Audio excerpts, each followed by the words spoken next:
kiraara rukutaa kiiboordiin taphata meeshaa keessaa jechuudha. Anna yeroo mara yogguu deemu in sirbaa deema akkuma isin jedhe manni ri'aasaa immoo manuma keenya bukkee waan ta'eef foorcaafaa deema sirbaafaa deema. Even waan inni hojjedhu irree otoo jiraate dhiisee tanan isa laaluudhaa ba'aa ture dura. Anna ani sirba akkasittiin sirbu ammana miira keessa nan galchu. Garuu maalan jedhanii acee koo sirbituun mee mootummaa waaqaan dhaaluun jedhan. Yogguun akkas jedhu dhiisimee waaqni kan naa kenne kanaaf miti naan jedha. Daandiratti naana argummoo natti dubbata. Akkam natti dubbatte nan arrabsa. Arrabsee galee tanan maafan arrabsee ba'aa ture. Mana keenya bira darbeen mana isaanii dhaqan. Galgala mana ri'aasaa tokkotu jira. Achitti kiraara taphata. Amma inni galutti ani hin galu manatti. Yookaan lukaan dhiqadhaa yookaan waan ta'een godha balbala marra dhaabbadhee isa eega. Yogguu inni galu innis ilaalu dheetu.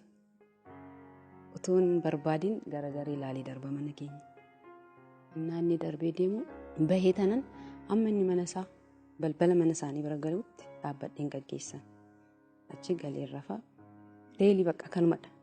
Amma inni isaa argu garuu naasuun koon oolu xalayaa walii barreessina. Taaphaan nageenyu yeroo calqabaatiif suura wajjin kaanii jechuudha.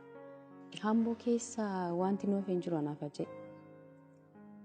Laga keessa hin jirra. Iddoo awwaalaa irree nageessitu.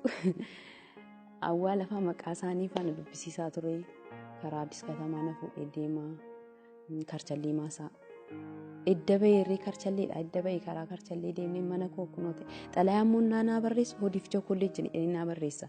Dhumarratti Hacaaluu Hundeessaa dhimma mallatteessaa ka hodiif chokolleejjii naan jedha. Naaf Hacaaluun mana barumsaa kiyyaa, ijoollummaa kiyyaa, waa hunda kiyya.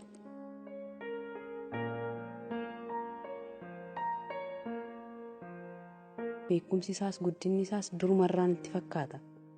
Bakka guddaa ga'uu yaada. Hidhamuu jechuun maal akka ta'e naan galuun beeku ture. Bakka Haceen har'a hidhamee boru bahaadha kiyya. Kan inni eegaa ture. Achi boo'ee tanan gara manaatti galee bariitu isaa bakka hidhame sanan deeme hin argisiisan. Yeroo mara ganama guyyaa galgala utuu achi hin gahin hin deebi'u. Achi guyyaa sadaffaa isaattidha.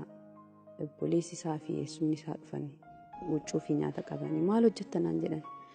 Lakki Hacee argisiisan jedhee ilaaluuf innaan sitti hin argisiisan kana boodaas hin dhufinnaan jedhan. Maatii dhokatee kanan deema. Guyyaa meeqaffaa isaatti innaa waraabbaman arge. Bakka Hacee sagalee dhuma isaan dhagee bazzii liidedhe. Sagalee isaan dhagee namni baay'een waan ilaalaa ture.